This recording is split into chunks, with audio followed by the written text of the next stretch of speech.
This channel does not promote any violence, harmful, or illegal activities. All content provided by this channel is meant for an educational and information purpose only. এই ছবিটা দেখে খুব মানে হচ্ছে একজন বয়স্কা শিক্ষিকাকে দেখুন আশিস বাবু, আপনিও একই মানে কীভাবে তাকে তার স্কুল থেকে প্রায় তারপরে মানে লোকজনের সামনে কি উৎসাহ দেখুন সেখানে রয়েছে, তাদেরকে মানে নিষ্কাশিত হচ্ছে। আজকে চিন্ময় কৃষ্ণ দাস এই কথাটাই বলছেন, এখনও কিন্তু এটা চলেই চলেছে, মানে থামার কোনো লক্ষণ নেই। তো এরকম একটা অবস্থাতে পথই পথ দেখাবে, মানে সেই পথেই কি এগোতে চাইছে হিন্দু সমাজ? কথা হচ্ছে এই তদারকি সরকার ধর্মনিরপেক্ষতা আপত্তি, এরা তালিবানি জঙ্গিরাজ কায়েম করতে চায়, এরা মাইনরিটিদের দেশ থেকে তাড়িয়ে দিতে চায়, এরা উগ্র ইসলামিক কান্ট্রিতে বাংলাদেশকে রূপান্তরিত করতে চায়, এরা ডিজিটালাইজ বাংলাদেশ চায় না, এরা মাদ্রাসা শিক্ষা ব্যবস্থা চালু করতে চায়, কারণ এরা ইন্টালেকচুয়াল জন্মনিক এরা চায় না। এরা চায় তালিবানি জঙ্গিরাজ কায়েম করতে গেলে স্বাস্থ্য শিক্ষা শিল্প শেষ করে দিতে হবে, অভাব বাড়াতে হবে, শোষণ চলবে, হ্যাঁ, এবং ধনী থাকবে আর গরিব থাকবে, মধ্যবিত্ত নিম্ন উচ্চ থাকবে না, হ্যাঁ। এবং এইভাবে জোর করে ওরা সবকিছু করতে চাইছে, মিডিয়াকে কন্ট্রোল করতে চাইছে।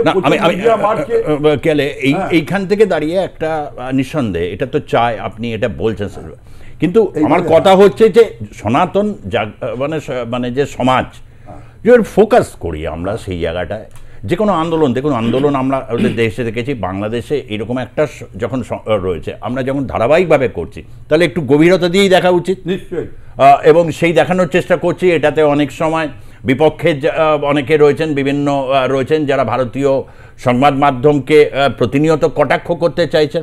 এই উপমহাদেশে অশান্তি তৈরি করা তো কারোর লক্ষ্য হতে পারে না, ভারত সরকারের তো নয়, মানে এর মধ্যে কোনো লাভ নেই।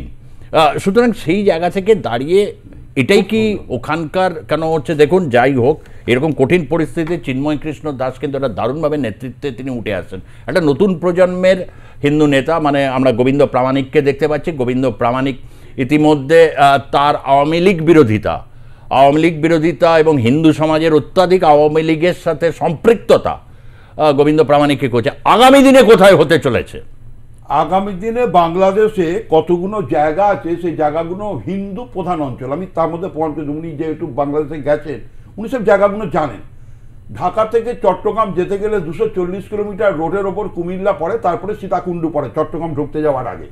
এই সীতাকুণ্ডু জায়গাটায় 65% হিন্দু, 35% মুসলিম, সেটা উনিও জানেন। এটা পাহাড় এরিয়া, পাহাড়ের মাথায় একটা মন্দির আছে, সেই মন্দির খুব জাগ্রত মন্দির। এইবার সীতাকুণ্ডুতে নেক্সট প্রোগ্রাম হবে, তারপর রাজশাহীতে হবে, হিন্দুরা খুব স্ট্রং রাজশাহীতে। নোয়াখালী বাংলাদেশের সবচেয়ে বড় গা গরম জেলা, ভারতের স্বাধীনতা সংগ্রামে সবচেয়ে বেশি মনীষীদের জন্ম দিয়েছে নোয়াখালী, ওখানে মহাত্মা গান্ধী পদযাত্রা করেছে।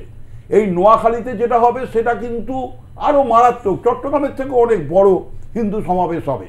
টোটালি এটাই বলতে পারি হিন্দু জাগরণ বাংলাদেশে ঘটেছে, এবং এই হিন্দুরা যেভাবে মেতে উঠে, যেভাবে সংগ্রাম করছে, 100টা জামাত একটা হিন্দু জাগরণী সংগঠনের সমান। মানে 100টা জামাত সমর্থক যা করতে পারে, আমাদের একটা হিন্দু জাগরণী কর্মী তার থেকে বেশি করতে পারে। অতএব ভয় পাওয়ার কিছু নেই, সারা বাংলাদেশ জুড়ে হিন্দু জেগে উঠেছে, একদম এটা হিন্দু জাগরণ হয়েছে। এটা একটা বিরাট, এটা কোনোদিন হয়নি, এটা হয়ে গেছে যেভাবে হোক।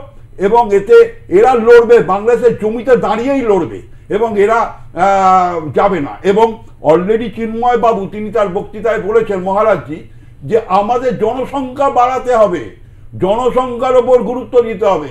অতএব এই পপুলেশনের ব্যাপারটা আমাদের যা আছে 8%, এটাকে বাড়াতে হবে, আমাদের জনসংখ্যা বাড়াতে হবে। তিনি এটা বিশেষভাবে গুরুত্ব দিয়েছেন। এখানে আশিসবাবু এই যে অর্থাৎ ভারতীয় রাজনীতিতে এই যে আমরা দেখতে পাচ্ছি আগামী দিনে এর একটা প্রভাব পড়ছে, যে জনসংখ্যা মানে হিন্দুদের মধ্যে একটা এইরকম একটা প্রবণতা এসে গেছে যে তাদের জনসংখ্যা যে একটা নিয়ন্ত্রণের বিষয়, বা হচ্ছে মানব সম্পদের উন্নয়নের দিকটা দেখতে গিয়ে তাদের মধ্যে হচ্ছে মিলিটেন্সি।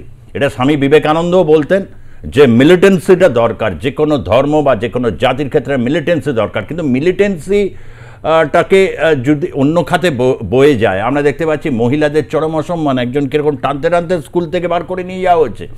যে জাতি মহিলাদের সম্মান দিতে পারে না, সে দেশের তো ধ্বংস এবং হচ্ছে তার বিশ্বাসযোগ্যতা সমস্ত প্রশ্নের সামনে এসে দাঁড়াবে। এইটা কি ডক্টর ইউনূস বোঝেন না?